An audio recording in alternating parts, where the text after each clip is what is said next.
अगर आप TGT PGT का फॉर्म भरे हैं और जल्द ही एग्ज़ाम आपका होने वाला है तो पेंटिंग ड्राइंग से, तो आप इस वीडियो को पूरा देखिए, क्योंकि बहुत ही इंपॉर्टेंट क्वेश्चन जो कि पेंटिंग ड्राइंग से, चित्रकला से टीजीटी में पूछे जाते हैं और पीजीटी नेट जीआरएफ, वो सभी क्वेश्चन यहाँ पे इस वीडियो में आपको मिलेंगे जो कि बहुत इंपॉर्टेंट है, इसमें से पूछ सकता है। ठीक है, तो आइए क्वेश्चन स्टार्ट करते हैं।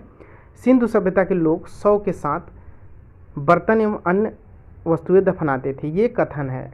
ठीक है, और सिंधु सभ्यता के लोग परलोक जीवन पर विश्वास नहीं करते थे, तो ये कथन ए आर है। ठीक है, अब इसमें कथन जो ए है वो कथन आर का इसमें सही चुनना है।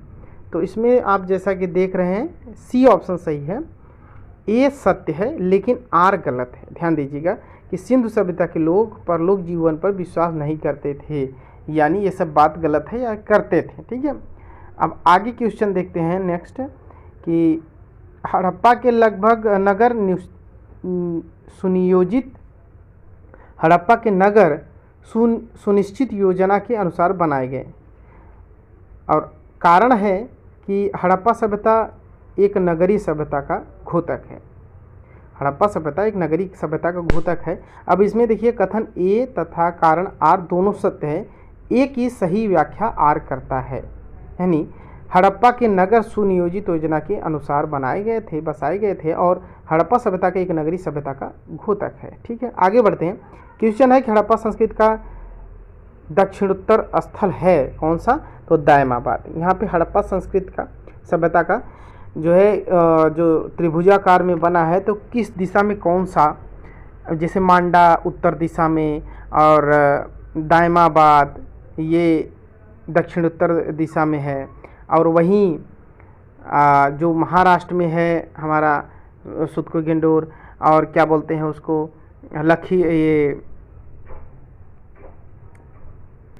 पूर्व दिशा में आलमगीरपुर, इस हिसाब से तो इसमें दक्षिणोत्तर पूछा है तो दायमाबाद है। ठीक है, आगे क्वेश्चन है कि हड़प्पा सभ्यता का एक स्थल कालीबंगा कहाँ स्थित है, तो राजस्थान में कालीबंगा स्थित है, जहाँ की घग्गर नदी के किनारे काले रंग की चूड़ियाँ फेमस है। ठीक है, आगे बढ़ते हैं। सिंधु घाटी सभ्यता की प्रमुख विशेषता क्या थी, नगर निर्माण योजना, यही सबसे ज़्यादा विशेषता थी। आगे क्वेश्चन है कि हड़प्पा सभ्यता किस काल से संबंधित है, तो नवपाषाण काल से संबंधित है। हड़प्पा सभ्यता नवपाषाण काल से संबंधित है।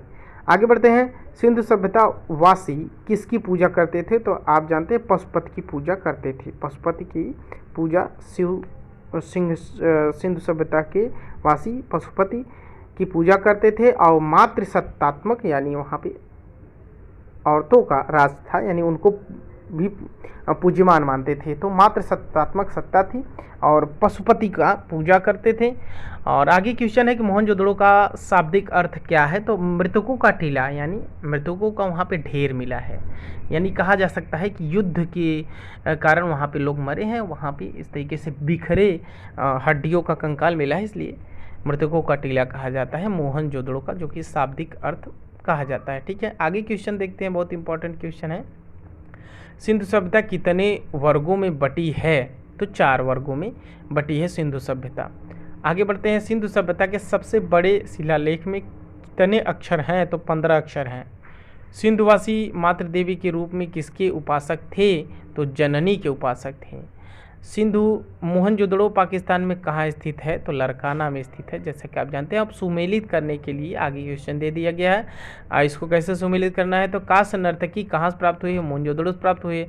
नर कबंध की प्रस्तर जो प्राप्त हुई है हड़प्पा से प्राप्त हुई है, और वहीं पे घोड़े की अस्थियां जो प्राप्त हुई है उसको कोटदा से प्राप्त हुई है, और मनके बनाने के कारखाने, ये बहुत इंपॉर्टेंट पूछता है, तो चनूदड़ो से मिली है। ठीक है, आगे बढ़ते हैं। संधव स्थलों के उत्खननों से प्राप्त मोहरों पर निम्न में से किस पशु का सर्वाधिक चित्र उत्कीर्ण किया गया है, तो बैल का, माने बैल का नहीं कह सकते, एक श्रृंगीय पशु का, यहाँ पे बैल दिया गया है तो बैल ही लगाएंगे, लेकिन ज़्यादातर जो है मोहरों पे एक श्रृंगीय पशु कह सकते हैं। बैल को अगर एक श्रृंगीय पशु बैल कहेंगे तो बैल को कहाँ एक सिंग होता है, मिला जुला के गेंडे के समान उसका सिंग है, तो एक श्रृंगी पशु है। यहाँ पे ऑप्शन के हिसाब से देखेंगे तो बैल ही सही मानेंगे। ठीक है, आगे बढ़ते हैं। हड़प्पा काल में मोहरों के निर्माण में निम्नलिखित में से कौन सी चीज़ मुख्य रूप से प्रयुक्त होती है? तो स्टीयरटाइट मुख्य रूप से प्रयुक्त होती है। आगे इंपॉर्टेंट क्वेश्चन है कि सिंधु सभ्यता निम्न में से किस काल की है? तो प्राग ऐतिहासिक काल की है, ठीक है, जिसे आद्य ऐतिहासिक काल कहते हैं, लेकिन ऑप्शन के हिसाब देखिए प्राग ऐतिहासिक काल। आगे बढ़ते हैं कि भारत में विशालतम हड़प्पा कालीन बस्ती कौन थी? तो धौलावीरा सबसे विशालतम बस्ती कही जा सकती है, ठीक है, अभी तक। इसके बाद अभी नया भी खोजा गया है तो उसको देख लेंगे, ठीक है। और आगे क्वेश्चन है, पंचतंत्र में लिखित धूर्त लोमड़ी की कहानी को, धूर्त लोमड़ी की जो कहानी है को प्रस्तुत करती चित्रकारी वाला मर्तवान मिला है कहाँ से? तो लोथल से, लोथल गुजरात। आगे बढ़ते हैं, मोहनजोदड़ो स्नानागार के पूर्व में स्थित स्तूप का निर्माण किस काल में हुआ था? कुषाण काल में हुआ था। मोहनजोदड़ो की जो स्नानागार बना है उसके पूर्व में स्थित स्तूप का, ठीक है। ध्यान से क्वेश्चन जरूर ध्यान से पढ़िएगा एग्जाम हॉल में। और यहाँ पे देखिए कि सैंधव सभ्यता की खुदाई का काम किस वर्ष सन में शुरू हुआ था? तो 1922 से 1923 ईस्वी में। तो यहाँ पे देख सकते हैं कि 21 से स्टार्ट कर सकते हैं, लेकिन ऑप्शन में जिस हिसाब से है 1920 से तो हुआ ही नहीं था, तो इसलिए 1922 से 23 में लिखेंगे, ठीक है।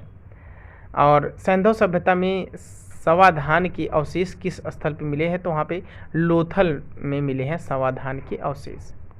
जिस हिसाब से ऑप्शन है उस हिसाब से हमेशा क्वेश्चन को देखेंगे, ठीक है। आगे बढ़ते हैं, क्वेश्चन है कि सैंधव सभ्यता में निम्नलिखित में से किस वस्त्र के उल्लेख मिलते हैं? तो सूती वस्त्र के उल्लेख मिलते हैं। आगे बढ़ते हैं, निम्नलिखित में से सबसे प्राचीन सिक्का कौन सा है? तो निष्क सबसे प्राचीन सिक्का है। आगे बढ़ते हैं, हड़प्पा सभ्यता में पक्की मिट्टी की मूर्तियों का निर्माण किस विधि से किया गया? तो चिकौटी पद्धति में किया गया है। क्वेश्चन बहुत प्यारा है। आगे देखते हैं, सिंधु लोगों की धार्मिक मूर्तियों में शामिल थी तो मृद मूर्तिकाएँ, ठीक है, ये बहुत इंपॉर्टेंट रही। आगे इंपॉर्टेंट क्वेश्चन है, सिंधु सभ्यता की खोज के साथ जिन दो भारतीय विद्वानों का संबंध है वे हैं कौन? माखनलाल बनर्जी यानी राखाल दास बनर्जी जिनको कहा जाता है, और दयाराम साहनी। तो दयाराम साहनी ने हड़प्पा की खुदाई 1921 में की और राखाल दास बनर्जी ने 1922 ईस्वी में मोहनजोदड़ो की खुदाई करवाई थी, ठीक है। तो आगे बढ़ते हैं, क्वेश्चन बहुत इंपॉर्टेंट है कि तांबे के एक मानवाकृति निम्नलिखित में से किस स्थान से हड़प्पा स्तरों से प्राप्त हुई है? तो हड़प्पा से प्राप्त हुई है। और परवर्ती हड़प्पा कला की वस्तुओं के साथ चित्रित धूसर मृदभांड मिला है, तो रोपण से मिला है चित्रित धूसर मृदभांड, ठीक है। आगे क्वेश्चन है कि सैंधव अवशेषों में किस स्थल से पीतल की बनी बतख मिली है? तो चनुदड़ों से पीतल की मिली बतख मिली है। आगे क्वेश्चन है, सिंधु घाटी सभ्यता तथा संस्कृत काल के चित्र किन वस्तुओं पर मिलते हैं? तो ठप्पों पर मिलते हैं। आगे क्वेश्चन है, सिंधु घाटी सभ्यता का क्या महत्व है? तो प्राचीन इतिहास का ज्ञान। और आगे सिंधु सभ्यता के कुम्भकारों के भद्दे के अवशेष मिले हैं, तो मोहनजोदड़ो से भी भद्दे के औजार मिले हैं। प्रसिद्ध पुरातत्ववेत्ता पर अलेक्जेंडर कनिंघम की दृष्टि से हड़प्पा के पुरातात्विक अवशेषों की तरफ आकृष्ट हुई थी किस सन में? 1878 ईस्वी में। और जो इम्पोर्टेंट क्वेश्चन आ जाता है आपके बीच वो इस प्रकार से हम कह सकते हैं कि हड़प्पा के पतन के पश्चात उदय हुआ था किसका? इसमें से कब्रिस्तान की संस्कृति, झूंगर संस्कृति, झांगर संस्कृति, तो सभी की उत्पन्न हुई थी। सिंधुवासी अपने खेतों की सिंचाई करते थे तो नदियों से करते थे। सिंधुवासियों की गलियों की चौड़ाई थी तो 3 फीट। दुशाला ओढ़े योगी की मूर्ति किस खुदाई से प्राप्त हुई है? तो मोहनजोदड़ो से। क्वेश्चन है कि हड़प्पा में मिट्टी के बर्तनों पर सामान्यतः किस रंग का प्रयोग किया गया है? तो लाल रंग का प्रयोग किया है। दोस्तों ये वीडियो अगर अच्छा लगा हो तो प्लीज़ अपने दोस्तों तक शेयर करें और लाइक करें। अभी तक चैनल को सब्सक्राइब नहीं किया तो प्लीज़ सब्सक्राइब करके बेल आइकन ज़रूर दबाएं, जिससे नोटिफिकेशन आप तक मिलता रहे और नॉलेज आपका बरकरार रहे। Thank you.